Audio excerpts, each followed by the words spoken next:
Bismillahirrahmanirrahim. Assalamualaikum warahmatullahi wabarakatuh. Innal hamdalillah nahmaduhu wa nasta'inuhu wa nastaghfiruhu wa natubu ilayh. Wa na'udzu billahi min shururi anfusina wa min sayyiati a'malina. May yahdihillahu fala mudilla lahu wa may yudlil fala hadiya lahu. Wa asyhadu an la ilaha illallah wahdahu la syarika lah wa asyhadu anna Muhammadan abduhu wa rasuluhu la nabiyya ba'dahu. Ya ayyuhalladzina amanu taqullaha haqqa tuqatih wa la tamutunna illa wa antum muslimun. Ya ayyuhan nasu taqu rabbakumul ladzi khalaqakum min nafsin wahidah wa khalaqa minha zawjaha wa batha minhuma rijalan katsiran wa nisaa'a. Wattaqullaha alladzi tasaaluna bihi wal arham innallaha kana 'alaykum raqiba. Ya ayyuhalladzina amanu taqullaha wa qulu qawlan sadida yuslih lakum a'malakum wa yaghfir lakum dhunubakum. Wa may yuti'illaha wa rasulahu faqad faza fawzan 'azima. Amma ba'd, fa inna asdaqal hadithi kitabullah wa khairal huda huda Muhammadin sallallahu alaihi wasallam. Wa syarrul umuri muhdatsatuha wa kullu muhdatsatin bid'ah wa kullu bid'atin dhalalah wa kullu dhalalatin finnar. Hadirin dan hadirat yang dirahmati oleh Allah Subhanahu wa taala, alhamdulillah kita bersyukur kepada Allah yang masih memberikan kita kesempatan dan semangat untuk menuntut ilmu. Sungguhnya barang siapa yang melangkahkan kakinya menempuh suatu jalan dalam rangka menuntut ilmu, sahalallahu lahu bihi tariqan ilal jannah. Maka Allah akan mudahkan jalannya menuju surga, ya. Allah akan mudahkan dia di dunia dan terlebih lagi tatkala di akhirat kelak menuju surga Allah Subhanahu wa taala. Salawat dan salam tercurahkan selalu kepada junjungan kita Nabi Muhammad sallallahu alaihi wasallam, juga kepada keluarganya serta seluruh sahabat beliau tanpa terkecuali. Kita masih dalam babul mawaqit, tentang waktu-waktu salat. Dan pada pertemuan lalu telah kita jelaskan tentang waktu-waktu salat, dari salat subuh sampai salat al-isya. Sekarang kita masuk dalam hadis-hadis yang berkaitan dengan hal ini, ya. Hadis yang pertama, an Aisyah radhiyallahu taala anha, dari Aisyah radhiyallahu taala anha, qalat, beliau berkata, laqad kana Rasulullah sallallahu alaihi wasallam yusalli al-fajr. Rasulullah sallam salat subuh. Fatashhadu ma'ahu an-nisa'u minal mu'minat. Maka para wanita, ibu-ibu juga hadir dalam salat subuh tersebut di masjid maksudnya. Mutalaffi'atin bimurutihinna, di mana mereka melipatkan kain-kain mereka di tubuh mereka, yang namanya murut, ya. Murut itu dijelaskan yaitu aksiyah muallamatun takunu min khazin wa takunu min sufin. Murut adalah kain yang ada tanda-tandanya atau garis-garisnya, terbuat dari sutra atau terbuat dari suf. Suf itu artinya kain wol yang terbuat dari bulu domba, ya.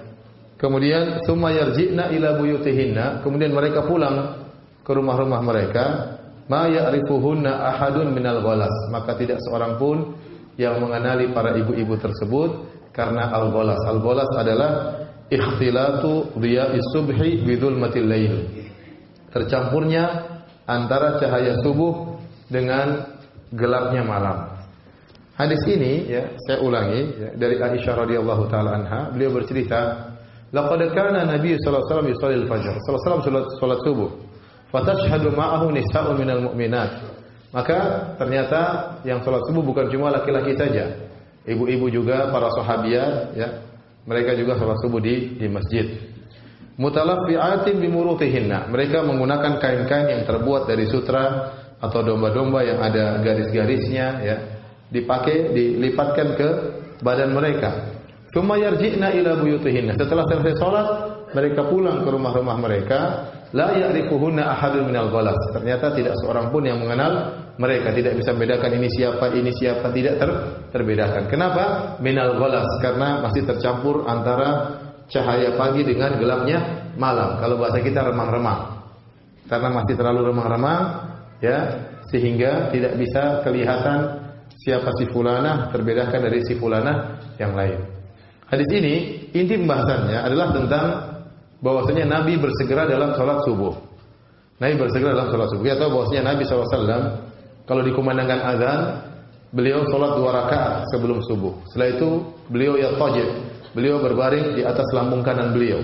Sebenarnya mengatakan karena beliau letih sholat malam sehingga beliau berbaring sebentar untuk menghilangkan keletihan. Setelah itu baru kemudian beliau sholat subuh. Kemudian beliau sholat subuh baca sekitar 100 ayat, 60 sampai 100 ayat ya. Mungkin setengah jam ya. Itu pun kalau selesai subuh belum mengenal orang-orang keluar dari masjid, belum ada yang bisa membedakan satu dengan yang lainnya. Sudah kelihatan wanita-wanitanya, tetapi ini siapa tidak ketahuan. Kenapa? Karena masih remang-remang. Ini menunjukkan Nabi bersegera dalam sholat subuh. Tidak menunda antara adzan dan iqamat sampai lama sekali, tidak. Karena seandainya seorang menunda antara adzan dan iqamat sampai 40 menit, kemudian dia sholat lagi setengah jam, pasti setelah buyaran sudah kelihatan semuanya, sudah terang. Ya, sudah terang ya. Oleh karenanya menunjukkan Nabi antara adzan dan iqamah tidak terlalu lama, mungkin 15 menit, mungkin 20 menit ya, tidak terlalu lama ya. Kemudian beliau sholat setengah jam. Setelah sholat para wanita lebih dahulu pulang. Para wanita lebih dahulu apa? Pulang. Ya, laki-laki mungkin tinggal di masjid, para wanita segera pulang. Tatkala mereka pulang tidak bisa dibedakan satu dengan yang lainnya. Ini maksud dari hadis ini, bahwasanya selesai sholat subuh, Nabi selesai sholat subuh masih dalam kondisi remang-remang, tidak bisa membedakan satu dengan yang lainnya. Nanti akan datang dalam hadis yang lain, wa kana yanfatilu min sholatil fajr atau sholatil ghadati hina ya'rifu rajulu jalisahu. Dalam hadis yang lain akan datang, Rasulullah SAW selesai dari sholat subuh tatkala seorang mengenal teman duduknya. Jadi istilahnya kalau Nabi selesai sholat subuh, Assalamualaikum warahmatullahi, Assalamualaikum warahmatullahi. Oh, buat dia kenal, si pulang. Sebelahnya dia belum kenal. Baru orang dekat yang dia kenal. Berarti masih sangat remang-remang. Ya, berarti belum terang. Kalau terang semuanya dikenal orang-orang yang hadir di masjid. Tetapi hina ya'rifu rajulu jalisahu. Yaitu kalau selesai salat subuh baru yang dia kenal adalah orang di sampingnya. Ini semua dalil bahwasanya Nabi bersegera salat subuh ya. Dan ini bantahan terhadap sebagian pendapat ulama terutama dari mazhab Hanafiyah di mana mereka memandang sunnahnya adalah mengakhirkan salat subuh. Ini dipraktekkan seperti di bermadzhab Hanafiyah seperti Turki ya, mereka mengakhirkan salat subuh berdasarkan hadis asfiru bil fajri fa innahu a'zamu lil ajri. Kata Nabi SAW, kuningkanlah subuh. Asfiru itu isfirar, maknanya berwarna kuning karena itu pahalanya lebih besar. Mereka memahami hadis ini, asfiru bil fajri fa innahu a'zamu lil ajri. Kata Nabi, kuningkanlah langit. Kuningkanlah apa? Langit. Karena itu pahalanya lebih besar. Sehingga mereka di awal terbit fajar mereka tidak langsung sholat, tunggu sampai langit mulai kekuning-kuningan baru mereka sholat. Jadi mereka nunda. Menurut mereka itu hukumnya sunnah. Tapi ini dibantah oleh para ulama berdasarkan hadis-hadis yang sahih tadi. Nabi mulai sholat tidak tunggu mata langit apa menguning, tapi masih gelap Nabi sudah sholat. Bahkan selesai sholat masih gelap. Jadi yang benar pendapat tersebut lemah, pendapat mazhab Hanafiyah. Adapun hadis tersebut asfiru bil fajri fa innahu a'zamu lil ajri, ya tundalah atau jadikanlah langit sampai kuning, maka pertama hadis ini hadis yang lemah. Secara sanad hadisnya apa? Dhaif. Hadisnya dhaif, tidak bisa dijadikan dalil. Yang kedua, ditafsirkan oleh para ulama maksudnya panjangkanlah bacaanmu sampai langit menguning. Bukan mulai salat, tetapi bacalah salat subuh itu panjangkanlah bacaannya sehingga tatkala Anda selesai salat subuh langit mulai apa? Menguning. Itu takwil atau tafsiran dari kalangan para ulama. Yang benar hadisnya dhaif dan yang benar Nabi SAW tidak menunda salat subuh tapi bersegera salat subuh. Baik, hadis ini juga dalil bahwasanya boleh wanita menggunakan pakaian yang muallamat, yang ada tanda-tandanya, tidak harus putih polos, tidak harus hitam polos, tidak harus ya kuning polos ya. Intinya boleh ada tanda-tandanya, tapi ingat pakaian bagi wanita bukan untuk semakin menarik. Wanita memakai jilbab bukan untuk semakin menarik. Kalau mereka memakai jilbab untuk semakin menarik berarti salah tujuannya. Tujuannya wanita ya memakai pakaian jilbab agar tidak diganggu, agar tidak semakin menggoda lelaki. Bukan sebaliknya, memakai jilbab malah semakin menggoda para lelaki. Ya. Itu kalau begitu ada yang salah ya, ada yang salah di pakaiannya ya. Adapun misalnya warnanya agak di atas kuning, di bawah merah, itu tradisi masyarakat Indonesia tidak jadi masalah. Jadi tidak harus warna hitam, karena warna hitam tradisi orang-orang Arab. Tradisi orang-orang Arab. Adapun Rasulullah tidak pernah mengatakan pakailah warna hitam. Seandainya Nabi mengatakan pakailah warna hitam, maka kita katakan warna hitam adalah sunnah. Tapi Nabi tidak pernah mengatakan demikian bagi para ibu-ibu. Oleh karenanya bebas mereka pakai warna apa saja, yang penting bukan untuk semakin apa? Menarik ya. Jadi ibu-ibu coba lihat jilbabnya ya. Kalau semakin menarik, aduh, ini berarti ada yang salah dengan diri saya, atau ada yang salah dengan jilbab saya, atau ada yang salah dengan yang lihat saya. Baik. Hadirin hadirat yang dirahmati Allah Subhanahu wa taala. Ini juga dalil bahwasanya boleh bagi wanita untuk hadir salat subuh. Karena kata Aisyah radhiyallahu taala anha, "Fatashhadu ma'ahu nisa'un minal mu'minat, mutalaffi'atin bimurutihinna." Ya, "Tsumma yarji'na ila buyutihinna la ya'rifuhunna ahadun minal ghalas."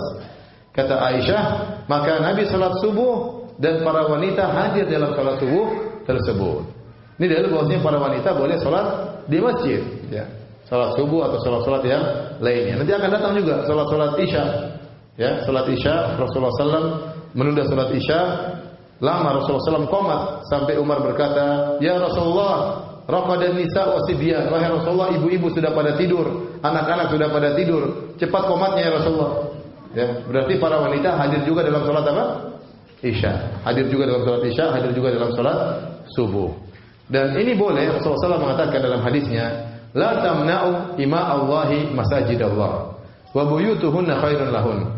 Janganlah kalian melarang para wanita untuk sholat di masjid. Kalau mereka hendak ke masjid, biarkan saja. Jangan kalian larang. Meskipun kata Nabi, "Wa buyutuhunna khairun lahun." Meskipun rumah-rumah mereka lebih baik bagi mereka, lebih baik bagi mereka. Oleh karenanya para hadirin dan hadirat yang dirahmati oleh Allah Subhanahu wa taala, ya, wanita meskipun mereka boleh sholat di masjid, mungkin karena ingin mendengar lantunan bacaan sang imam atau ingin mendengar ujangan dari Nabi sallallahu alaihi wasallam, karena terkadang Nabi setelah sholat beliau memberi ujangan kepada para sahabat, ya. Tetapi bagaimanapun yang lebih afdal adalah di mana? Di rumah. Yang lebih afdal adalah di rumah. Ya, bahkan saya bacakan hadis, ya. Diriwayatkan oleh Ibnu Hibban dan juga dalam Sahih Ibnu Khuzaimah. Hadisnya hasan, dihasankan oleh Syekh Albani rahimahullahu taala. Dari Ummu Humaid, istrinya Abu Humaid As-Sa'idi. Annaha ja'atin Nabiy sallallahu alaihi wasallam faqalat. Dia datang kepada Nabi sallallahu alaihi wasallam. Ummu Humaid datang kepada Nabi, kemudian dia berkata, "Ya Rasulullah, inni uhibbus salata ma'aka." Ya Rasulullah, aku suka kalau salat bersama engkau, bersama Anda. Ingin bermakmum di belakang Nabi sallallahu alaihi wasallam. Apa kata Nabi sallallahu alaihi wasallam? "Qad alimtu annaki tuhibbina as-salata ma'i." Ya, saya sudah tahu bahwasanya engkau suka kalau salat bersamaku. Tetapi kata Nabi sallallahu alaihi wasallam, ya, "Wa salatuki fi baitiki khairun min salatiki fi hujratiki wa salatuki fi hijratiki khairun min salatiki fi dariki wa salatuki fi dariki khairun min salatiki fi masjid qaumiki wa salatuki fi masjid qaumiki khairun min salatiki fi masjidi." Nabi mengatakan kau salat, ya, di rumahmu lebih baik daripada kau salat agak keluar. Semakin kau semakin intinya, ya, maksud Nabi, semakin engkau semakin terjauhkan dari pandangan lelaki, semakin lebih baik, ya. Kalau di kamarmu lebih baik daripada di ruang tamu misalnya. Semakin dia terpingitkan dalam sholat, itu semakin baik. Sampai kata Nabi, "Wa sholatuki fi masjidi qaumiki." Kau sholat di masjid kaummu, di masjid kampungmu, ya, khairun min sholatiki fi masjidi. Lebih baik daripada kau sholat di masjidku, daripada Masjid Nabawi. Ya. Sampai Nabi berkata, sholatmu di masjid kaummu lebih baik daripada sholatmu di masjid kaumku, di masjidku. Dan sholatmu di rumahmu lebih baik daripada sholat di masjid kaummu. Ini dalil bahwasanya wanita sholat di rumah lebih afdal. Wanita sholat di rumah lebih afdal. Oleh karenanya Syekh bin Baz rahimahullahu taala berpendapat bahwasanya wanita sholat di masjid lebih afdal daripada sholat berjamaah di masjid. Dan kita tahu bahwasanya salat berjamaah di masjid pahalanya 27 kali lipat. Berarti wanita kalau salat di rumah pahalanya juga 27 kali lipat. Ini pendapat Syekh bin Baz rahimahullahu taala. Dan ini bentuk pemulihan Islam terhadap wanita. Laki-laki kalau ingin meraih 27 derajat, dia ke masjid baru bisa dapat 27 derajat. Adapun ibu-ibu, mereka salat di rumah, mereka sudah dapat 27 derajat. Ya, karena kata Nabi, wa buyutuhunna khairun lahunna. Dan rumah-rumah mereka lebih baik daripada masjid-masjid mereka. Berarti salat di rumah lebih afdal daripada salat di masjid. Ini saya sering ditanyakan, Ustaz, kami para wanita jemaah haji, lebih afdal mana, salat di hotel atau salat di Masjid Nabawi? Saya bilang secara salatnya maka lebih afdal di hotel. Di hotel anti lebih tertutup, tidak terlihat laki-laki, tidak harus keluar sana sini, tidak harus melewati para lelaki. Lebih afdal daripada salat di Masjid Nabawi. Karena Nabi yang bilang sama Ummu Humaid, salatmu di rumahmu lebih bagus daripada salat di masjid kaummu, dan salatmu di masjid kaummu lebih bagus daripada di masjidku. Kenapa? Karena untuk ke Masjid Nabawi dia harus banyak harus keluar jalan melewati para lelaki untuk bisa sampai ke masjid Nabi sallallahu alaihi wasallam. Tetapi kalau seorang wanita sedang hajian, kemudian dia di kamar salat sendiri, habis salat kemudian dia ngobrol sama jemaah haji yang lain, mending dia ke Masjid Nabawi baca Quran sampai Isya. Terus ada ibu yang bilang, Ustaz, kalau lebih salat lebih bagus di hotel daripada di Masjid Nabawi, ngapain kita umrah, kita haji? Ya sudah, yang larang kamu ke Masjid Nabawi siapa? Kamu ke Masjid Nabawi aja. Jadi kalau kamu nanya, saya bilang lebih afdal di mana? Di hotel ya, daripada di Masjid Nabawi. Yang bilang siapa? Nabi sallallahu alaihi wasallam. Kenapa? Karena maslahat yang besar di sana, maslahat wanita tidak terlihat oleh para lelaki. Makanya hukum asal wanita adalah di rumah. Apa kata Allah Subhanahu wa taala? Wa qarna fi buyutikunna. Hendaknya kalian wahai istri-istri Nabi menetap di rumah-rumah kalian. Maka seorang wanita harus membiasakan diri untuk betah di rumah. Ya. Jangan betah di mall ya. Betahnya di mana? Di rumah. Ya. Bikin rumah jadi wal yasa'aka baituk. Jadikanlah rumahmu menjadi rumah yang lapang, senang di rumah. Gimana caranya? Ya atur aja. Rumah bersih, ada harum-harumnya, ya, indah dilihat, tidak apa-apa. Yang penting nyaman di rumah. Karena kata Nabi, arba'un minas sa'adah, di antara 4 kebahagiaan adalah baitun wasi', rumah yang luas.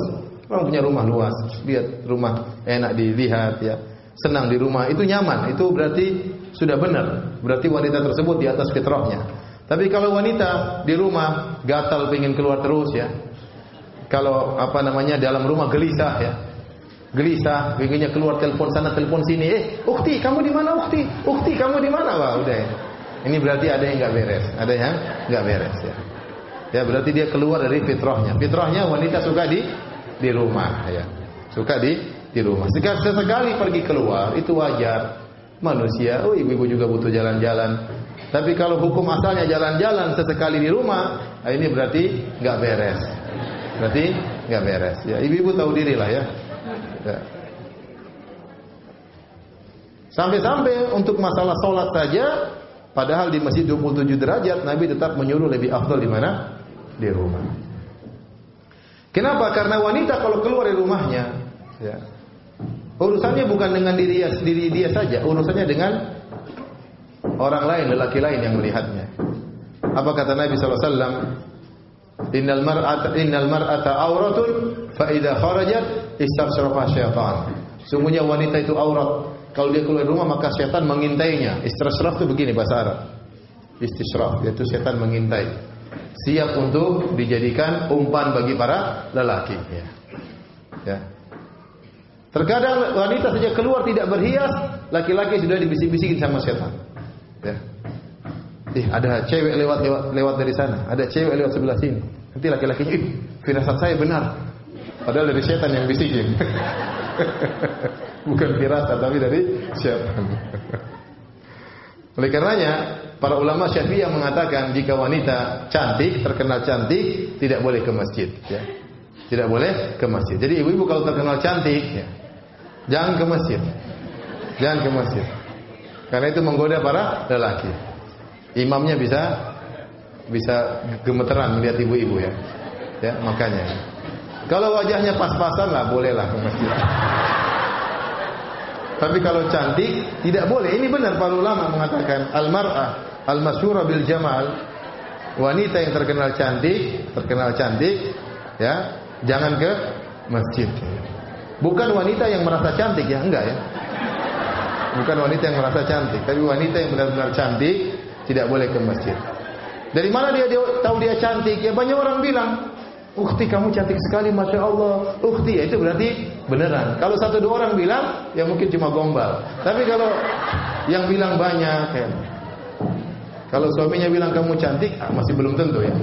Tapi kalau banyak perempuan datang bilang, "Ukhti kamu cantik sekali, Masya Allah," berarti dia cantik. Berarti dia cantik. Maka jangan sering keluar rumah. Jangan sering keluar rumah. Akan bisa menggoda lelaki. Lelaki kalau lihat perempuan cantik pasti tertarik. Kalau dia masih normal ya. Pasti tertarik. Ya, kalau cantik ya pasti tertarik. Ya.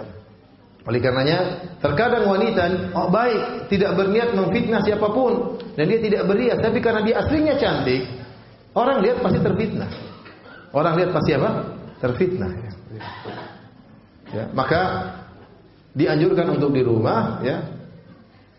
Lebih baik sholat di rumah daripada di masjid, meskipun tidak dilarang. Nah, kalau seorang wanita ke masjid, hendaknya dia menjaga dirinya, jangan dia berhias, jangan dia berhias. Kalau dia bisa pakai cadar itu lebih afdal ya. Ya, kalau bisa pakai cadar tentunya lebih afdal. Kalau tidak maka jangan dia berhias dan jangan dia berhias ya. Khawatir dilihat oleh lelaki tertarik dengan kecantikan rupa sang wanita. Oleh karenanya ya, para ulama juga menjelaskan bagi wanita yang lebih afdal pengajian di rumah. Wanita lebih afdal pengajian di rumah. Ini dibahas dalam hadis dalam Sahih Al-Bukhari ya. Waktu para wanita melapor kepada Nabi sallallahu alaihi wasallam, "Ya Rasulullah, ya ghalabana ar-rijal alaik." Mereka mengatakan, "Ya Rasulullah, para lelaki mendominasi engkau, kami tidak dapat jatah untuk pengajian. Berikanlah waktu kami untuk pengajian." Maka dalam sebagian riwayat kata Nabi sallallahu alaihi wasallam, "Mau'idukunna fi baiti fulana." Maka waktu kita untuk pengajian di rumahnya ibu fulana ya. Jadi Nabi menyuruh para sahabat untuk ngumpul di rumah seorang wanita, kemudian Nabi datang memberi wejangan di rumah tersebut. Ya, karena wanita di rumah lebih afdal dalam hal sholat, dalam hal pengajian, dan dalam hal yang lainnya. Ya, lebih afdal di rumah. Tapi kalau ada kemaslahatan seperti sekarang ke masjid, mungkin rumah tidak cukup, harus ke masjid, ya tidak mengapa di masjid. Tapi kalau rumah besar, lebih afdal di rumah selama tidak menimbulkan fitnah. Baik.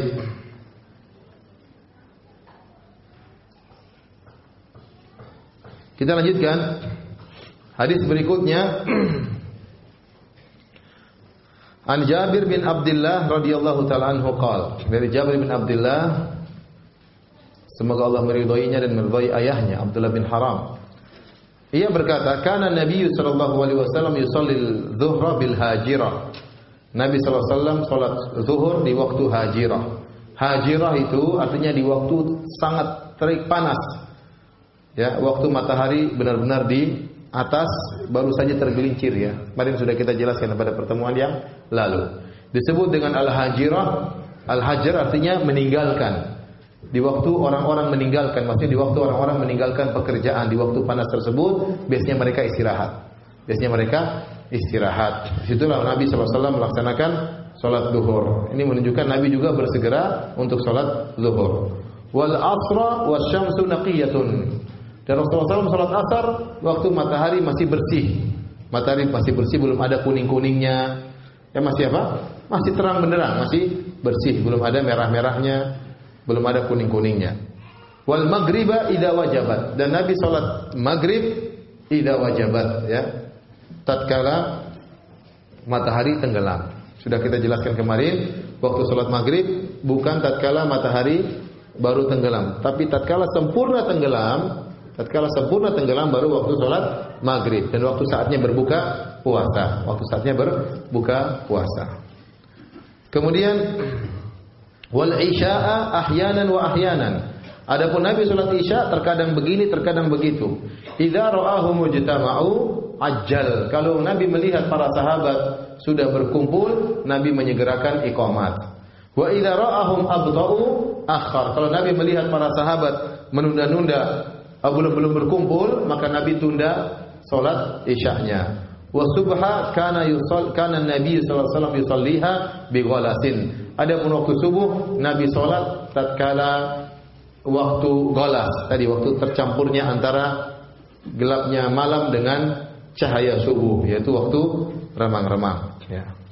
Di sini menjelaskan juga waktu-waktu salat sebagaimana kita telah jelaskan pada pertemuan yang lalu. Jadi kita ingatkan kembali, waktu zuhur kapan mulai? Tatkala matahari baru saja bergeser dari timur ke barat, di tengah langit. Di tengah langit bergeser dari timur ke barat, bayangnya memanjang ke arah barat, kemudian mengecil berhenti, kemudian tatkala bayangan mulai berpindah ke arah timur, itulah waktu salat apa? Zuhur, ya. Waktu masuk salat zuhur. Dan asar, dan ini berlaku sampai kapan ibu-ibu? Sampai kapan akhir waktu? Sampai bayangan benda sama panjang dengan bendanya. Sampai panjang bayangan benda sama dengan panjang benda tersebut. Kemudian masuk salat waktu asar, dan di antara dalil Nabi salat asar waktu matahari masih bersih, dan ini menyelisih pendapat sebagian ulama yang mengatakan waktu salat asar dimulai tatkala panjang bayangan benda 2 kali panjang benda tersebut. Ya, ini sebagian ulama berpendapat waktu salat asar dimulai tatkala panjang bayangan benda 2 kali panjang benda tersebut. Itu tidak benar. Kenapa? Kalau waktu salat asar dimulai panjang benda 2 kali, panjang bayangan 2 kali panjang benda, maka sudah tidak bersih lagi matahari, sudah mulai ada kuning-kuningnya. Jadi yang benar waktu asar dimulai tatkala panjang bayangan sama dengan panjang benda. Ya. Kemudian kapan berakhir waktu salat asar? Tatkala 2 kali panjang benda. Panjang bayangan sama dengan 2 kali panjang benda. Maghrib jelas tatkala matahari terbenam. Jadi bulatan matahari hilang dari cakrawala, itulah waktu salat maghrib. Sampai kapan? Sampai cahaya merah hilang. Asyafaqul ahmar, warna-warna merah di langit sudah hilang, berarti sudah masuk waktu salat Isya. Adapun salat Isya, Nabi melihat kondisi. Nabi tidak konsisten dalam qomatnya. Terkadang Nabi menyegerakan salat jika melihat para sahabat sudah berkumpul. Ini menunjukkan Nabi melihat maslahat para sahabat. Kalau jamaah sudah ramai, sudah kumpul, nanti segera qomat. Tapi kalau ternyata para sahabat belum datang, mungkin ada keperluan, ada kejadian sesuatu sehingga mereka lambat, Nabi tungguin sampai mereka berkumpul, baru kemudian Nabi salat Isya. Taib. Kita lanjutkan hadis berikutnya. An Abil Minhal Sayyar bin Salamah.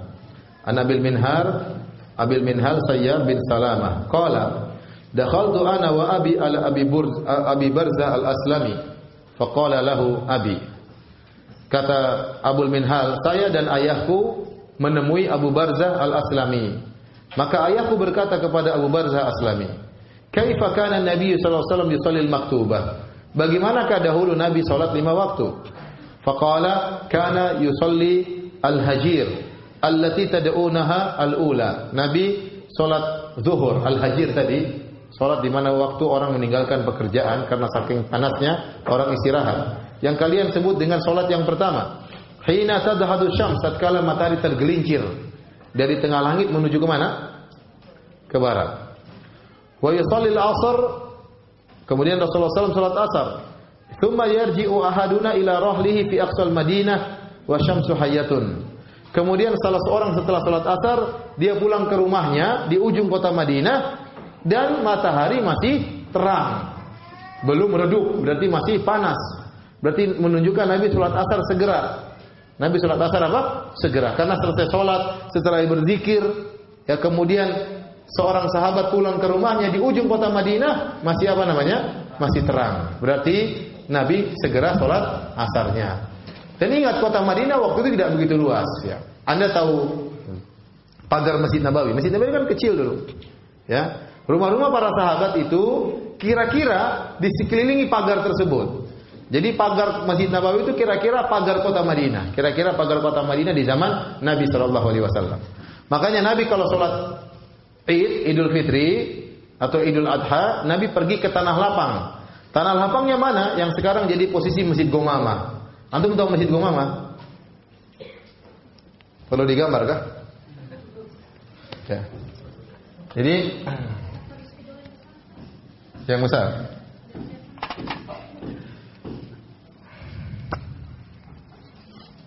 Ini Masjid Nabawi kira-kira begini ya. Gimana? Gini kan? Ya, kira-kira beginilah. Masjid Nabawi. Ini kiblat. Kiblatnya kemana? Selatan. Sini timur. Sini apa? Barat. Sini utara, ya. Utara. Apa timur? Sini timur.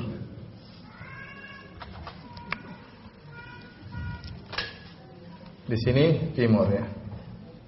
Rumah saya sebelah sini, ya. Baik. Kiblat. Nah, ada pagar mengelilingi. Ini pagar, ya. Pagar luas, ya, pagar. Ini pagar. Di sini Baqi, ya. Di sini kuburan Baqi, ya. Nah, ini pagar, ya. Masjid Nabawi dulu kan kecil, cuma di sini Masjid Nabawi. Aslinya cuma di sini. Nah, rumah para sahabat kira-kira di sini. Para ulama mengatakan pagar yang mengelilingi Masjid Nabawi inilah dulu pagar kota Madinah. Ya, tatkala Madinah mulai dipagar. Jadi kota Madinah itu kecil dulu cuma segini. Nah, di sini ada yang namanya Masjid Gomama. Di sini Masjid Gomama dulu masih sempat sholat, sekarang sudah tidak. Warna batu, dia warna apa? Warna bata. Ya. Di sininya ada begininya putih, kubahnya berapa gitu putih. Ya, di sini. Sini ada Masjid Abu Bakar, ya. Nah, di sini sebelah timur, sebelah barat. Nah, di sinilah dulu Nabi sholat, tempat sholat Id, lokasi sholat Id. Maksudnya Nabi kalau ke sholat Id keluar kota. Kotanya ya ini maksudnya, Bang. Ini keluar kota. Jadi agak jauh, keluar areal jauh, padahal kalau sekarang dekat, ya. Kalau sekarang sudah terhitung apa? Dekat. Maksudnya dalam hadis itu kan disebutkan Rasulullah selesai sholat asar, kemudian seorang setelah sholat asar zikir, dia pulang ke rumahnya di ujung kota Madinah. Bukan berarti dia pergi jauh sana Madinah sekarang. Nah, kalau pergi sekarang dia pasti sampai sana sudah menjelang maghrib, ya. Ya, apalagi kalau jalan kaki, ya. Maksudnya daerah sekitar sini. Dia berjalan mungkin sekitar 15 menit ke ujung kota Madinah, sekitar sini, dan matahari masih apa? Masih terang, ya, masih terang. Paham maksudnya? Maksudnya Nabi bersegera dalam sholat asar. Bersegera dalam sholat asar.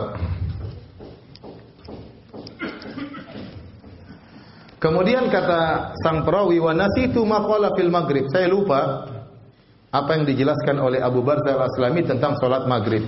Ini menunjukkan amanah sang perawi. Jadi Abul Minhal menjelaskan bahwasanya Abu Barzah Al-Aslami, sang sahabat yang bernama Abu Barzah Al-Aslami, menjelaskan tentang waktu-waktu sholat. Zuhur dia jelaskan, asar dia jelaskan. Waktu dia bilang maghrib, saya lupa dia ngomong apa tentang maghrib. Maka sang perawi amanah, dia tidak ngarang-ngarang. Dia bilang saya lupa apa yang dia jelaskan tentang sholat maghrib.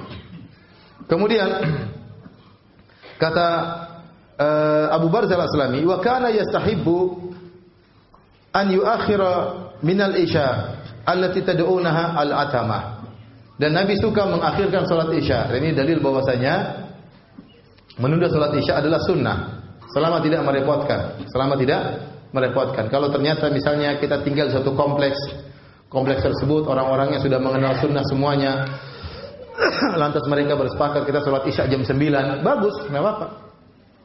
Tapi sekarang susah diterapkan. Orang semua ingin tidur cepat. Orang Indonesia jam 9 sudah hilang ingatan semuanya.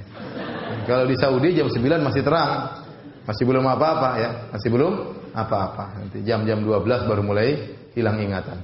Kalau Indonesia jam 9 sudah hilang ingatannya. Sudah tidur maksudnya ya. Jadi seandainya suatu kampung sepakat untuk menunda sholat Isya ditunda jam 9, setengah 10, maka itu afdal, lebih afdal. Karena Nabi suka mengakhirkan sholat Isya. Oleh karenanya boleh bagi wanita, karena dia tidak terikat dengan sholat di masjid, dia boleh mengakhirkan sholat ya. Mengakhirkan sholat, dia tunggu waktu sambil baca Quran, sambil berzikir, kemudian dia mengakhirkan sholat menjelang tidur, bagus, itu afdal. Tetapi jangan sampai ketiduran ya. Ya. Aduh, saya mau akhirkan sholat. Terus gimana? Nonton sinetron? Tidak boleh. Ya. Ya. Jadi isi waktunya dengan berzikir, berdoa, dan yang lainnya, baru kemudian dia sholat Isya.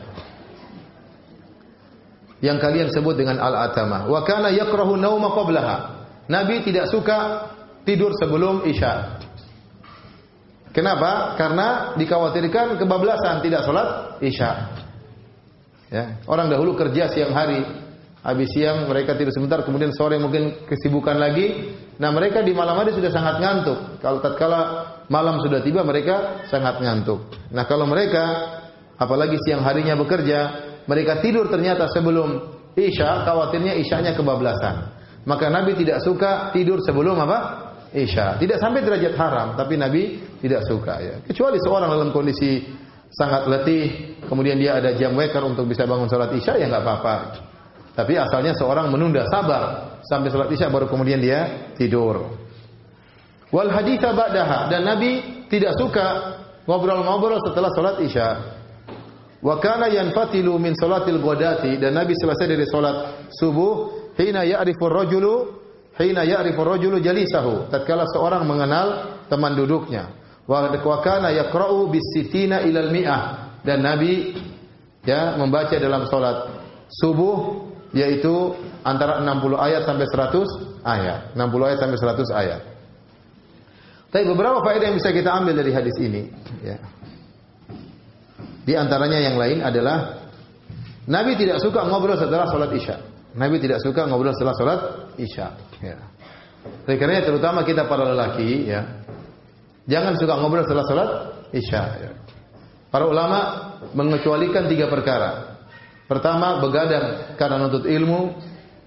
Yang kedua, begadang terkadang ngobrol setelah Isya karena menjamu tamu. Terkadang tamu datang setelah Isya, kita temani sebagai bentuk penghormatan terhadap tamu. Ya. Yang ketiga, tatkala kita ngobrol sama istri kita. Ya, tatkala kita ngobrol sama istri kita. Ya, karena hukum asalnya Nabi benci orang ngobrol setelah salat Isya. Kenapa? Dianjurkan setelah salat Isya masing-masing sibuk dengan Allah Subhanahu wa taala, apakah dengan zikir, apa dengan baca Quran ya. Agar waktu tidak terbuang. Ya, kita baca setengah juz Al-Qur'an, kita baca buku, kita dengar ceramah ya. Sibuk sendiri-sendiri dengan Allah Subhanahu wa taala. Hukum asal. Hukum asal. Namun boleh kita ngobrol, menghabiskan waktu kita dengan orang lain karena 3 sebab. Pertama, karena menuntut ilmu. Kedua, tadi karena apa? Menjamu tamu. Yang ketiga apa? Ngobrol dengan istri ya. Ini tidak mengapa. Ya, sebagaimana sering saya sampaikan dalam Sahih Al-Bukhari, Al-Imam Al-Bukhari membuat bab judulnya Bab As-Samar fil Ilm, bab tentang begadang karena ilmu. Kemudian Al-Imam Al-Bukhari membawakan hadis dari Ibnu Abbas radhiyallahu anhuma, dia berkata, "Bitu inda khalati Maimunata fatahaddatsa an-nabi sallallahu alaihi wasallam ahlihi sa'atan tsumma raqada." Aku pernah nginap di rumah bibiku, rumah Maimunah, itu rumah istri Nabi. Dan aku mendengar Nabi ngobrol sama istrinya beberapa saat, kemudian Nabi tidur. Ini dalil bahwasanya sunnah bagi seorang lelaki ngobrol sama istrinya sebelum tidur. Bahkan kata Imam Al-Bukhari, Imam Bukhari bawakan hadis ini tentang obrolan suami dengan istrinya, antara Nabi dengan istrinya Maimunah. Nah, Imam Bukhari bawakan dalam bab begadang karena nuntut ilmu. Padahal ini bukan nuntut ilmu, tapi pembicaraan suami istri. Tapi menurut Imam Al-Bukhari, sebelum dijelaskan oleh Ibnu Hajar, ini dalil bahwasanya sebagaimana seorang begadang nuntut ilmu dapat pahala, demikian juga tatkala seorang suami ngobrol dengan istri sebelum tidur juga dapat pahala. Dua-duanya merupakan sunnah. Dua-duanya merupakan sunnah. Oleh karenanya para ikhwan, para bapak-bapak sekalian, jangan terlalu banyak ngobrol. Jangan terlalu sering bertemu dengan kawan-kawan, terutama tatkala setelah malam hari. Kalau ada keperluan tidak apa-apa, sesekali ketemu teman lama, ya. Tapi kalau tiap hari ketemu teman lama itu nggak benar, itu temannya nggak lama lagi berarti. Ketemu terus namanya bukan teman lama lagi. Sesekali sudah lama nggak ketemu wajar, ya. Atau ada rapat masalah agama, bicara tentang dakwah, bicara tentang, ya kalau bisa waktu tidak ba'da isya lebih afdal. Tetapi terkadang kita tidak bisa ketemu kecuali setelah ba'da isya. Maka tidak mengapa, berarti kita sedang begadang karena dakwah. Tidak ada masalah. Tapi ngumpul-ngumpul tiap malam, ngobrol, ngopi, kemudian ada kopi baru ini, kopi baru terus ada apa lagi macam-macam, ya. Macam-macam, ada madu ini, madu baru, madu lama. Bukan cuma kopi baru. Ngobrol terus habis waktu, ketawa ke TV tiap hari seperti itu. Yang korban siapa? Istri, anak-anak. Kapan mau ngobrol sama istri? Ya. Kapan mau ngobrol sama istri? Kemudian kapan mau kasih nasihat sama anak-anak, putra-putri kita, sementara kita sibuk ketawa ke TV sama kawan. Anak-anak butuh nasihat, putri-putri kita butuh wejangan, putri-putri kita butuh belayan dari ayahnya, ya. Benar, kita semua kekurangan, kita tidak ada waktu untuk memberi nasihat kepada anak-anak kita. Maka jangan habiskan waktu kita, terutama pada isya, itu waktu untuk keluarga. Entah Anda waktunya untuk Allah Subhanahu wa taala atau untuk apa? Keluarga. Istri sangat menanti kedatangan kita untuk ngobrol dengan kita. Kita harus kasih waktu untuk istri untuk ngobrol. Kasih waktu. Nabi kasih waktu, Nabi yang super sibuk. Siapa yang mengaku lebih sibuk dari Nabi? Saya rasa tidak ada. Siapa yang mengaku lebih sibuk dari Nabi? Enggak ada yang lebih sibuk dari Nabi. Banyak urusan diurus oleh Nabi SAW. Urusan umat, urusan perang, urusan kota Madinah, belum lagi urusan agama dan banyak urusan. Tapi Nabi menyempatkan waktu ngobrol dengan istrinya sebelum tidur. Jadi para bapak-bapak sekalian kalau pulang dari kantor, ajak ngobrol sama istri. Ajak istri untuk ngobrol. Ya, 15 menit, 20 menit, 30 menit, ya. 40 menit sudah, jangan lama-lama. Jangan lama-lama. Papi belum selesai ini ceritanya. Sudah 40 menit. Besok papi mau kerja, biar kita ngobrol lagi besok. To be continue, ya, jangan. Ya. Bawa pasang alarm, pokoknya sudah mau 5 menit, sudah mau habis. Titit, 5 menit lagi berarti habis. Ya, karena perempuan terkadang kalau kita aja ngobrol, dia ngobrol ngalur ngidul, ya. Sana sini ngalur ngidul ngalor. Ya, akhirnya apa? Waktu kita juga terbuang. Tapi harus ada waktu ngobrol buat istri. Istri rindu ingin ngobrol sama kita. Akhirnya tatkala kita tidak menghidupkan suasana ngobrol dengan istri, akhirnya masing-masing sampai di rumah masing-masing pegang gadget. Masing-masing tenggelam dalam dunia gadgetnya. Istri pun demikian, sibuk dengan Facebooknya, gini-gini. Terus nggak berhenti. Laki-laki juga sama, nggak berhenti. Coba kalau buat elus kepala kan bagus. Ini buat elus HP. Jadi akhirnya masing-masing sibuk dengan dunianya, sehingga kenikmatan hidup rumah tangga hilang seperti itu. Sudah kalau sampai rumah sudah HP selesai dulu, ya kita ngobrol. Oleh karenanya ada sebagian di Arab Saudi, mereka ada pertemuan kerabat. Waktu mereka mau masuk ke dalam rumah diundang, ditulis tolong HP-nya taruh di sini. Semuanya taruh HP di luar. Karena kalau semuanya bawa HP, silaturahmi nggak jalan.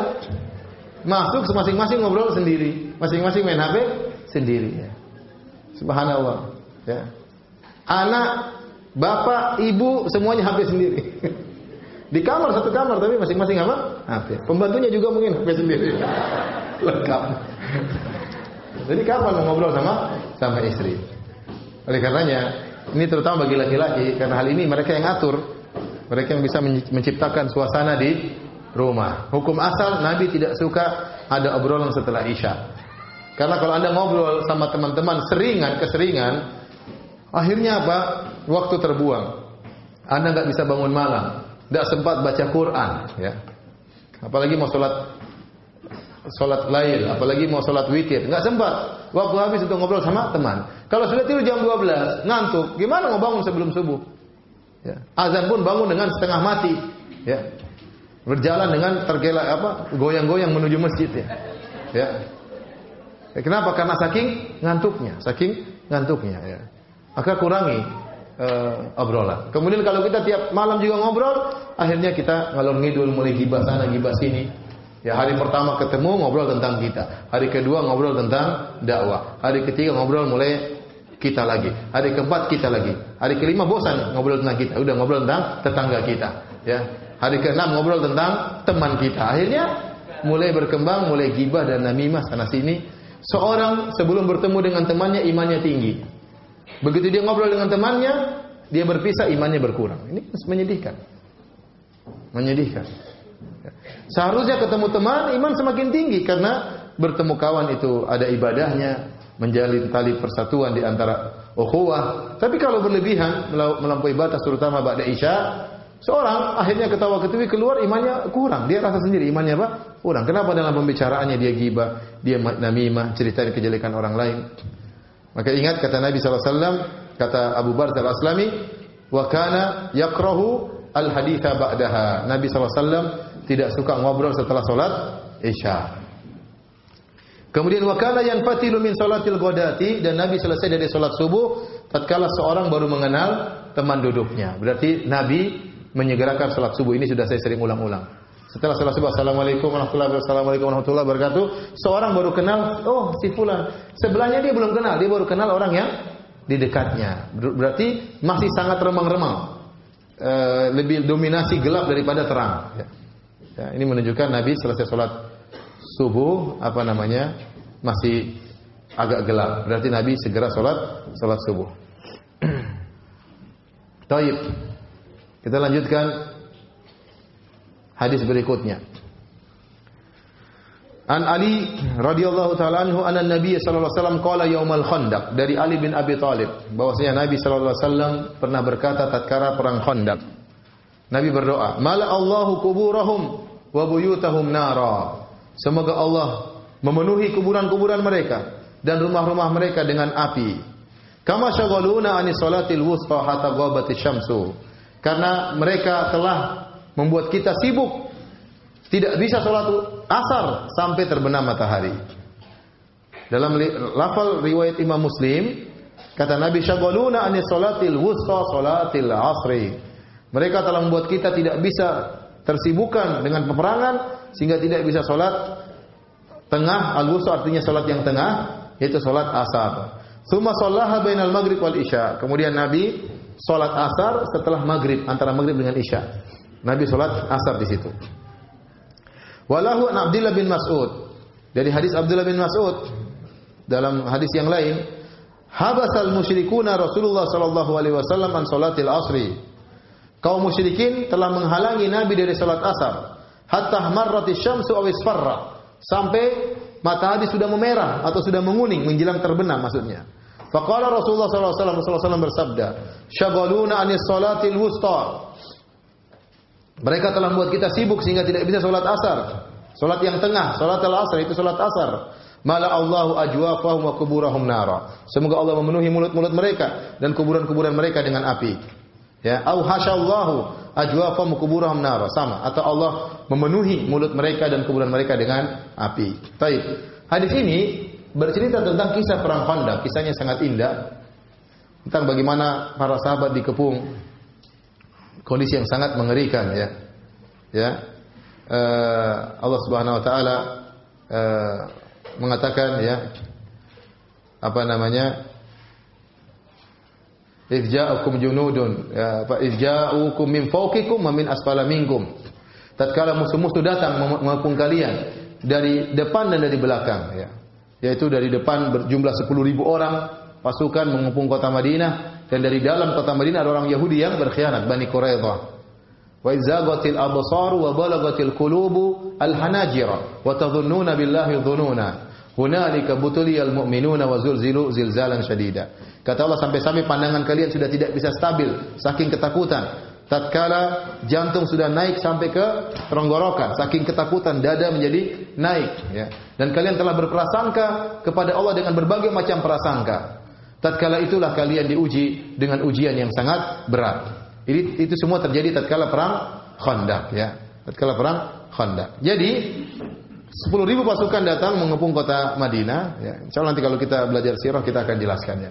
Intinya terjadi peperangan di antara mereka saling dari jauh-jauhan karena ada khandak, itu ada parit sehingga kaum musyrikin tidak bisa masuk. Mereka terhalangi dengan parit yang digali oleh kaum muslimin.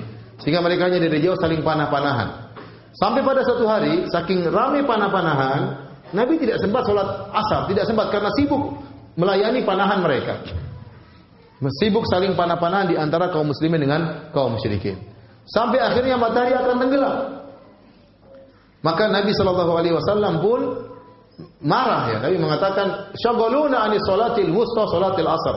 Mereka telah membuat kita sibuk sehingga tidak bisa sholat yang tengah. Sholat al-wusta maksudnya sholat asar, sholat tengah. As-sholatul wusta secara bahasa artinya sholat yang tengah.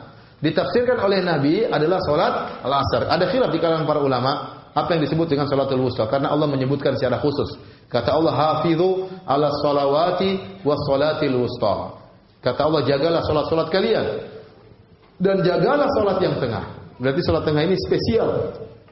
Ada yang mengatakan maksudnya sholat subuh, ada yang mengatakan sholat maghrib karena maghrib itu adalah tengah antara sholat siang dengan sholat malam, ya, dan macam-macam. Namun yang benar tafsiran yang lebih kuat, sholatul wusta maksudnya sholat asar. Sholat asar ini spesial. Allah menyuruh untuk menjaga sholat asar secara khusus. Wallahu alam, orang banyak pulang kerja, sibuk sehingga tidak sholat asar, lalai dari sholat asar, banyak ya.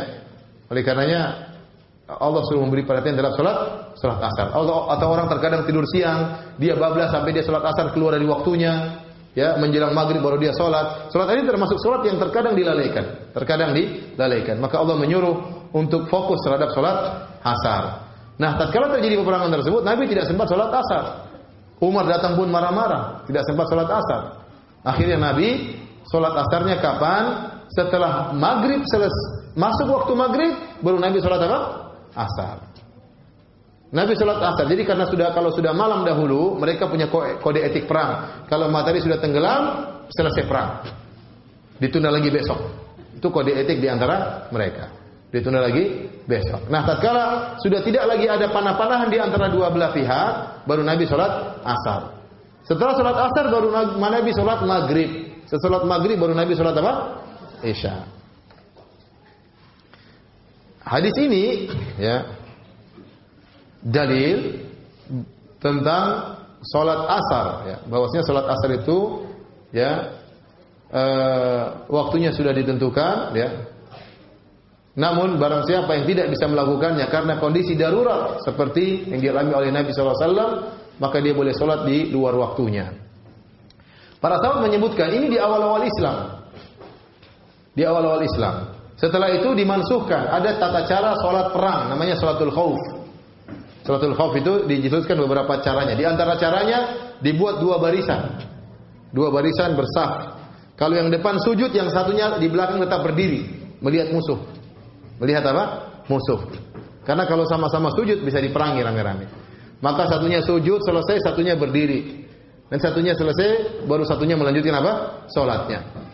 Ada beberapa cara dalam salat khauf. Namun dalam sebagian kondisi, salat khauf pun tidak bisa dikerjakan. Mau bikin dua ini tahu-tahu ada bom datang, jung-jung bombardir gimana? Maka Allah Subhanahu wa taala berfirman, "Fa in khiftum farijalan aw rukbana." Kalau kalian dalam kondisi ketakutan, maka sholat dalam kondisi naik kendaraan atau dalam kondisi jalan kaki. Ya, itu yang disebut dengan oleh para ulama dengan halul musayafah. Tatkala pedang bertemu dengan pedang, perang duhur sampai asar nggak selesai, terus kapan mau sholat? Nggak sempat lagi bikin apa? Saf.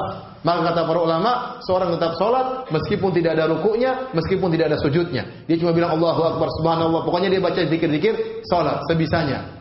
Dianggap sah oleh para ulama karena itu halul musayafah. Tatkala kondisi pedang ketemu dengan pedang, tidak mungkin dia bikin apa? Saf. Itu boleh. Makanya Allah mengatakan, fa in khiftum farijalan aw rukbana. Kalau kalian dalam kondisi ketakutan, silakan salat berjalan atau salat apa? Berdiri. Atau salat apa? Dalam kendaraan. Berjalan atau dalam kondisi naik kendaraan. Hadis ini meskipun ya para ulama mengatakan sudah dimansuhkan dengan salat khauf, namun ada kondisi di mana kita enggak bisa salat model begini, salat khauf enggak bisa, salat model musayafah tadi juga enggak bisa. Contoh apa? Contoh seseorang ya jadi dokter dan dia harus operasi. Terkadang dia operasi 16 jam. dengan penuh konsentrasi dengan timnya dia operasi 16 jam. Sudah lewat beberapa sholat. Dalam kondisi demikian darurat kalau dia tinggalkan ini orang bisa meninggal atau gagal operasinya. Maka dia boleh menjamak sholat meskipun di luar waktu. Ya, caranya bagaimana? Sesuai urutan. Ya, misalnya dia meninggalkan sholat subuh, sholat duhur, sholat asar dia lewat. Dia baru selesai operasi misalnya pada maghrib. Maka waktu dia pada maghrib, dia jangan maghrib dulu. Ya, jangan maghrib dulu. Maka dia sholat apa? Subuh, duhur, asar baru maghrib. Kecuali maghribnya mau habis waktunya, maka maghrib dulu. Paham? Kecuali maghribnya mau habis, maka maghrib apa? Dulu. Tapi kalau waktu masih lama, tidak apa-apa. Harus urutan. Harus apa? Urutan. Karena kalau dia urutan ternyata waktu maghrib mau habis, akhirnya maghrib juga jadi qadha. Supaya maghrib tidak jadi qadha, kalau waktu tinggal 5 menit, habis waktu maghrib, ya maghrib dulu 5 menit. Baru setelah itu mengqadha yang subuh, duhur dan apa? Asar, seperti itu. Dalam kondisi terkadang demikian. Ya. Demikian juga misalnya seorang sedang berperang naik pesawat tempur, sudah dia tidak bisa sujud rukun, tidak bisa, sudah sholat dengan sambil berzikir saja. Sebagaimana tadi kata Allah, fa in khiftum farijalan aw rukbana. Kalau kalian takut, maka dalam kondisi sholat berjalan atau naik kendaraan. Disebut dengan halul musayyafah. Seakan-akan sedang bertemu pedang dengan pedang. Seorang misalnya konsentrasi naik pesawat tempur. Kalau dia ruku sujud, wah nabrak nanti. Maka dia sambil tembak sambil Allahu Akbar, subhanallah, alhamdulillah, Allahu Akbar, Allahu alhamdulillah, baca Al-Fatihah sebisanya. Sebisanya untuk yang penting jangan meninggalkan salat. Jangan meninggalkan salat. Ini juga dalil bahwasanya azab kubur itu ada. Azab kubur itu ada. Makanya Nabi mengatakan mala Allahu buyutahum wa quburahum nara. Semoga Allah memenuhi kuburan mereka dengan api, ya. Dan alam kubur adalah alam yang gaib, tidak bisa kita kiaskan dengan alam dunia ini, ya. Banyak orang mengatakan, "Ustaz, kita buka kuburan enggak ada apa-apa kok." Katanya kuburan dilapangkan, diluaskan, ada orang dipukul, kuburan disempitkan, dipukul oleh malaikat mungkar dan nakir, kita buka mayatnya enggak apa-apa kok, Ustaz. Ya, enggak, itu lain. Alam barzakh, alam tersendiri. Ya, terkadang azab kubur terkadang Allah bukakan, banyak yang melihat terkadang. Tapi hukum asalnya Allah tutup. Ya, Allah tutup. Tidak ada yang itu alam tersendiri. Ya, mudah bagi Allah Subhanahu wa taala. Orang kalau buka kelihatannya enggak apa-apa, tapi orang ini sedang diazab. Makanya Allah Subhanahu wa taala berfirman, "Walau tara idh yatawaffal malaik wa idh yatawaffal ladzina kafarul malaikatu yadribuna wujuhahum adbarahum wa dhuqu adzabal hariq." Kata Allah, seandainya kalau engkau melihat bagaimana nyawa-nyawa orang kafir dicabut oleh para malaikat dan dipukul muka mereka dan bokong mereka dipukul oleh malaikat. Tapi kita enggak ada yang pernah lihat. Makanya Allah berkata, "Walau taro, seandainya kau lihat, mayat orang kafir waktu ruhnya dicabut, dipukulin oleh para malaikat." Tapi ada yang lihat enggak? Enggak ada yang lihat. Kalau setiap orang kafir dicabut, kelihatan keluar asap dari telinganya, semua orang enggak ada yang berjanji kafir.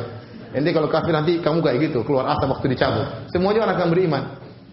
Maka semua orang akan masuk Islam kalau begitu caranya. Tapi ini semua perkara yang gaib, ya.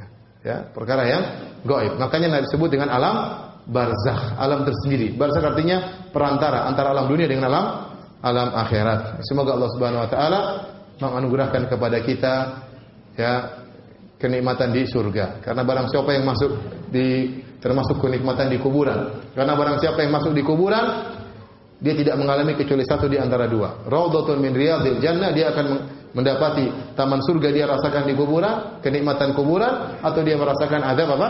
Azab kubur. Waliyadzubillah.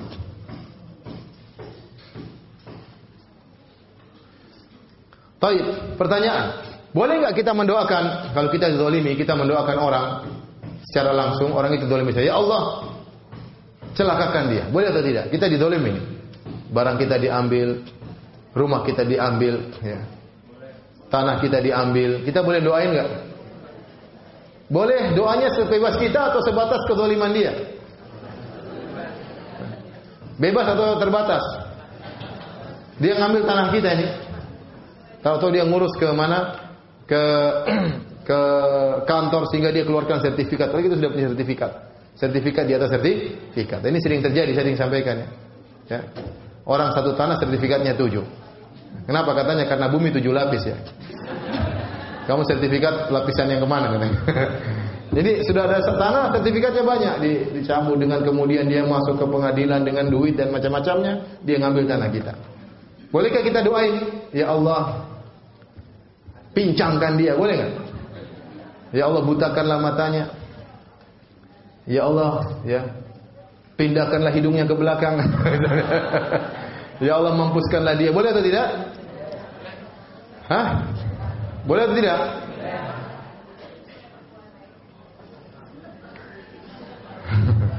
Sebaiknya nggak usah ya. Sebaiknya kita bilang, ya Allah, beri hidayah sama dia. Beri hidayah, mampus ya Allah. Orang emosi kadang-kadang ya. Mau doain supaya dapat hidayah berat sekali. Ya Allah, sadarkan dia. Enggak, ya Allah, mampuskan dia, Allah. Masukkan dalam neraka jahanam. Ada kawan saya marah sama temannya. Ini kenyataan, marah sama temannya. Dia marah sama kawan saya juga. Kata dia, kurang ajar, semoga Allah sempitkan kuburannya. Itu orang belum mati padahal.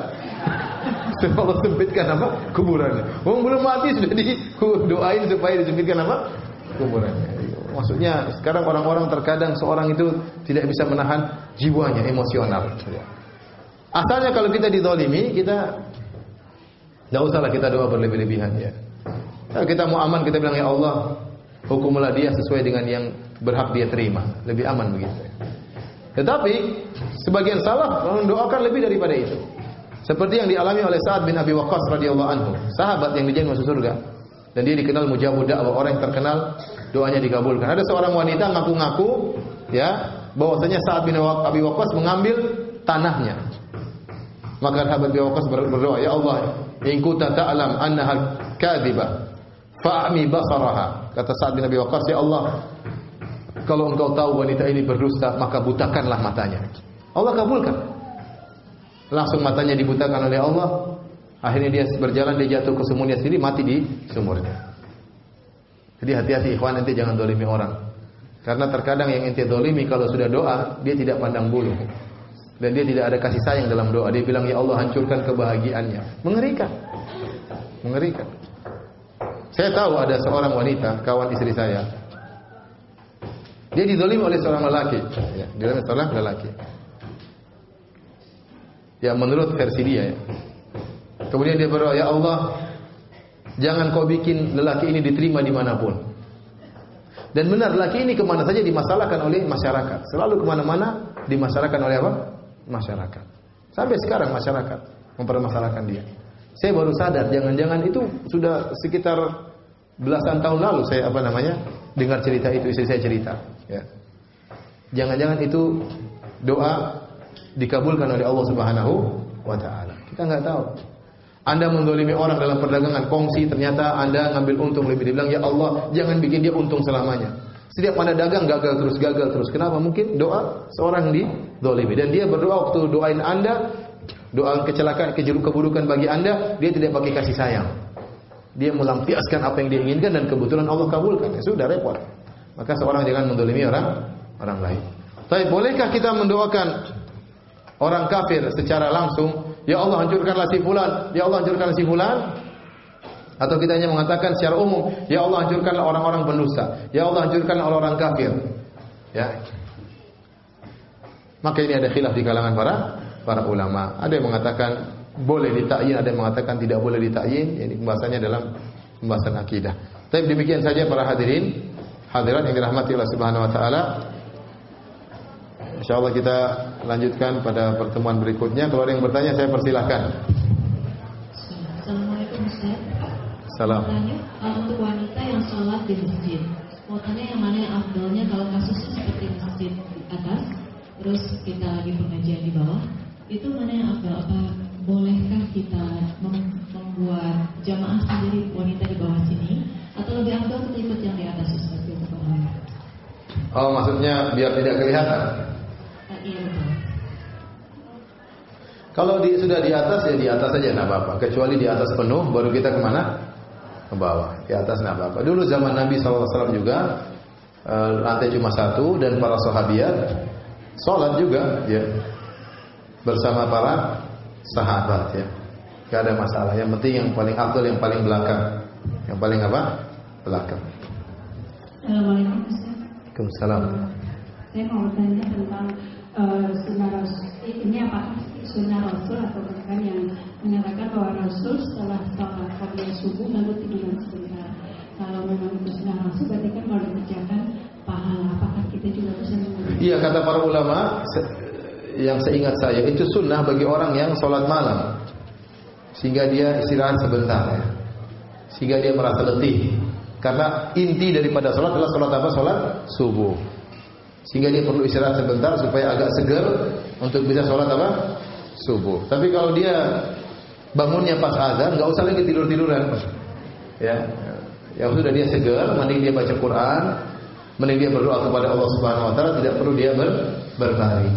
Tidak perlu dia berbaring. Lagi Ustaz, yang soal doa kezaliman itu Ustaz, Anda punya kasus ada satu tempat di mana itu tadinya hanya berdua sama teman, lalu diambil sama kakaknya, lalu jadi Anda sampai hari itu belum bisa terima. Jadi setiap lewat tempat itu Anda berdoa, ya Allah berikan balasan bagi orang yang menzalimi anak sesuai dengan perbuatannya. Dan kebetulan orang ini non muslim, itu bagaimana Ustaz? Itu hak ibu. Tapi kalau ibu tidak meminta kepada Allah, ibu harapkan pahala di akhirat, lebih afdal. Terserah ibu doakan dia boleh. Kalau dia zalim boleh doakan ya. Tapi kalau ya sudahlah, ini sudah takdir, mau diapain ya. Ya sudah, enggak usah doain keburukan ya. Maka insyaallah pahalanya lebih besar.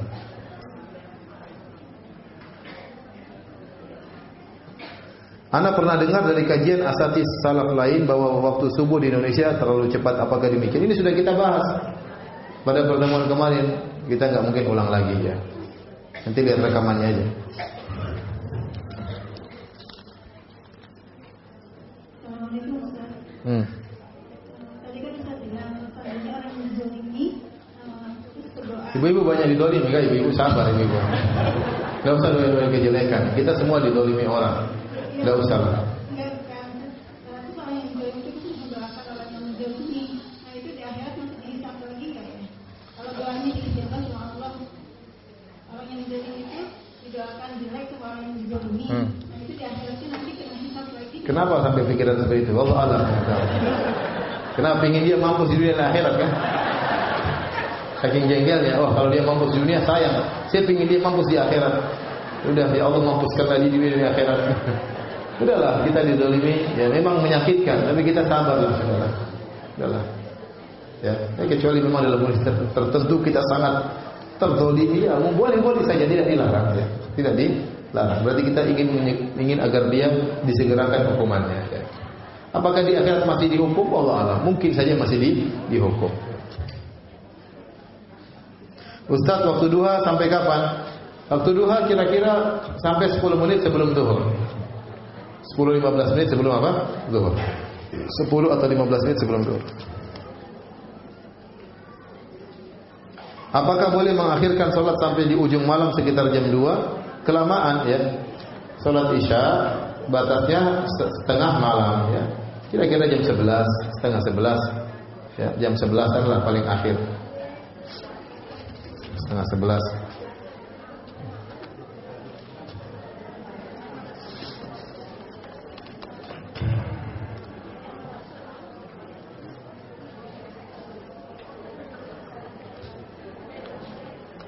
Hari-hari besar Islam, hari raya Idul Fitri, Idul Adha. Adakah tuntunan secara syar'i untuk bersalam-salaman dengan orang tua? Enggak. Jadi hari raya tersebut yang penting ada acara ibadahnya. Ibadahnya itu sholat apa? Sholat Id. Sholat itu jangan bikin macam-macam, jangan pakai azan, jangan pakai iqamat, karena enggak ada tuntunannya. Setelah itu adalah hari bersenang-senang. Bersenang-senangnya bebas. Mau kunjung-kunjungan, mau makan makanan, ya, mau lomba-lombaan, mau lari-larian, bebas, mau main bola, bebas. Itu hari bersenang-senang, hari untuk bermain-main. Ya. Jadi bebas. Mungkin tradisi masyarakat waktu Lebaran kunjung-kunjungan itu afdal. Ya. Bertemu dengan orang tua tentu lebih afdal lagi. Ya, nggak ada masalah. Ya.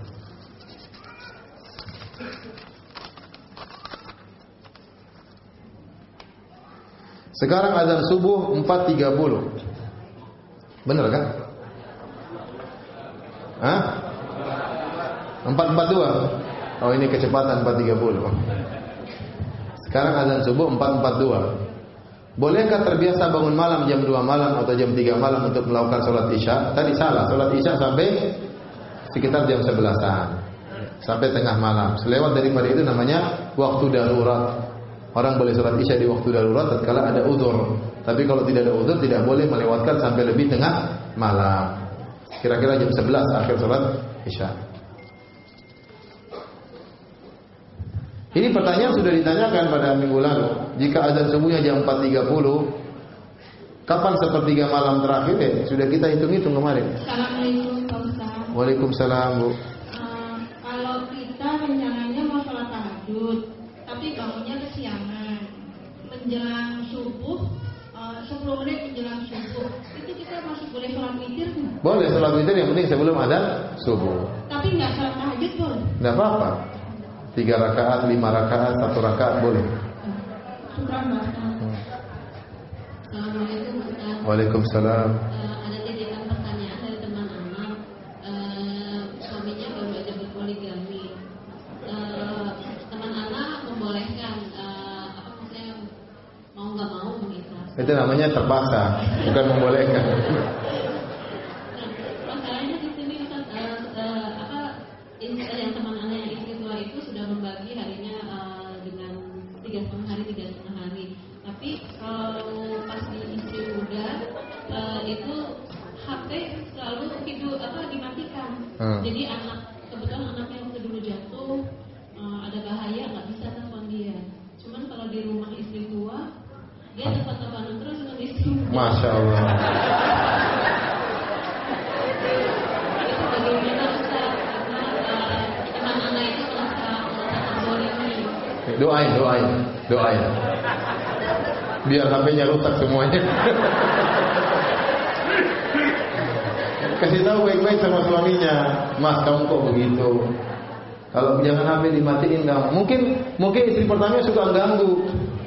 HP kenapa dia matiin? Mungkin ada masalah. Kalau dia lagi sama istri kedua, diserang terus, diteror terus ya. Mending dia matiin HP. Kasih tahu sama suaminya, Mas, kamu nyalain HP, Mas, saya tidak akan menterormu ya. Saya akan telepon kamu kalau ada kabar mendesak ya. Ya, harusnya suaminya mengerti. Namanya istri pertama cemburu sangat apa? Wajar ya. Sangat wajar. Masih terus Ustaz. Ternyata semakin hari semakin tidak adil. Akhirnya istri tua minta pergi dari rumah untuk bermuhasabah. Yang benar bagaimana Ustaz? Bermuhasabahnya keluar suaminya atau tetap di rumah tapi tidak sama? Itu yang benar bagaimana? Yang syar'i. Dia ajak suaminya pergi ke ustadz, kemudian tanya ya. Tidak mau Ustaz. Ya, ustadznya undang ke rumah. Apakah betul berwudu dalam kamar mandi tidak boleh? Enggak, ada apa-apa, enggak ada masalah. Enggak apa-apa berwudu dalam kamar mandi. Berwudu itu kan bersuci, ya atau tidak? Mandi bersuci atau bukan? Mandi kan toharo juga, wudu juga toharo. Boleh enggak mandi di kamar mandi? Atau mandi di kamar tidur? Sebagaimana mandi adalah bentuk bertohara, boleh dalam kamar mandi. Berwudu juga bentuk bertohara, boleh dalam kamar mandi.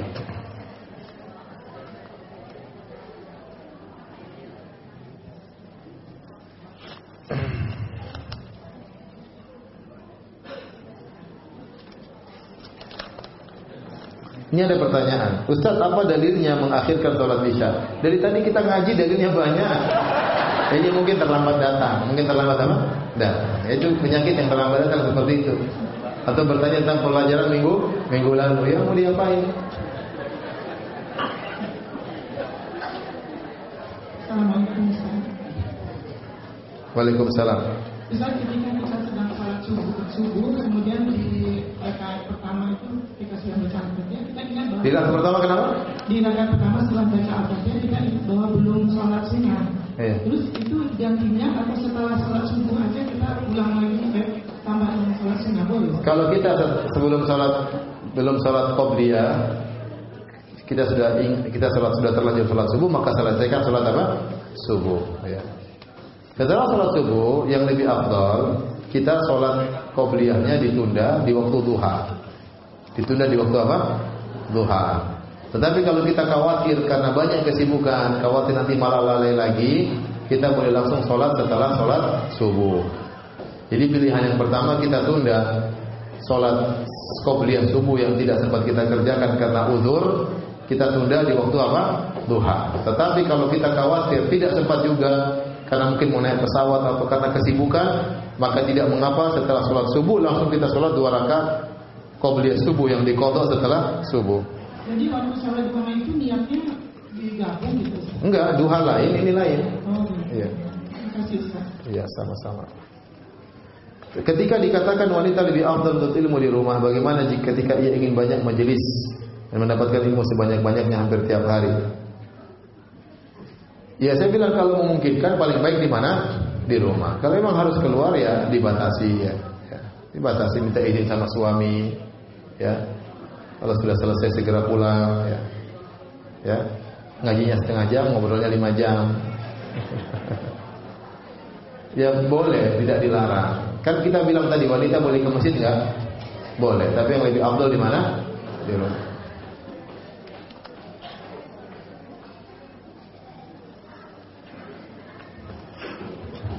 Ustaz, bagaimana mengatur skala prioritas ilmu? Misal majelis apa yang pertama kali diprioritaskan? Berusaha akidah sudah, jangan setiap kajian akidah semua enggak. Akidah pilih satu ustaz sudah. Penting runut. Fikih satu ustaz. Nanti misalnya adab satu ustaz misalnya ya. Seperti itu. Atau kalaupun akidah ternyata berbeda, pembahasannya beda, misalnya ini bab asma sifat, ini bab uluhiyah, enggak apa-apa. Ya, karena kita harus berusaha mengetahui yang lainnya. Kalau akidah terus juga tidak pernah belajar fikih, nanti fikihnya salah-salah juga. Ya. Jadi fikih nggak belajar akidah lebih parah lagi. Ya. Jadi dibagi-bagi waktunya. Pak Ustaz, saya banyak didolimi oleh orang. Dia mendolimi dengan meminjam uang saya dan tidak mengembalikan. Dia pinjam uang dalam jumlah yang besar. Dan saya juga sering ditipu sama orang yang mendolimi saya. Bagaimana orang yang mendolimi saya dengan meminjam uang, tidak mengembalikan dan menipu saya? Masih bisa tidak masuk surga?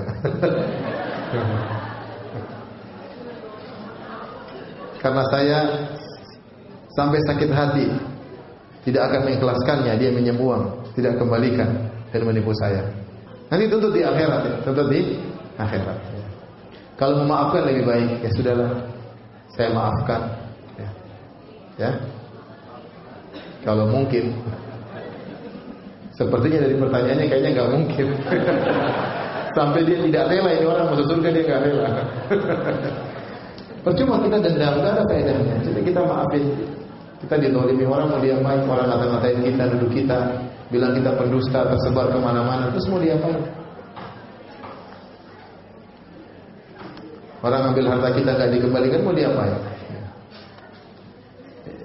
Udah, supaya kita hidup tenang, kita maafkan, pahalanya besar. Urusan dia masuk surga, masuk neraka, serahkan kepada Allah. Kalau kita nggak mau dia masuk surga, Allah ampuni dia, mau diapain? Ini tambah sakit hati di akhirat. Ya udah. Kalau Anda ingin menuntut di akhirat, silahkan, tidak apa-apa. Itu hak Anda. Dan Allah Maha Adil. Allah akan beri kesempatan bagi Anda untuk menuntut orang tersebut di akhirat.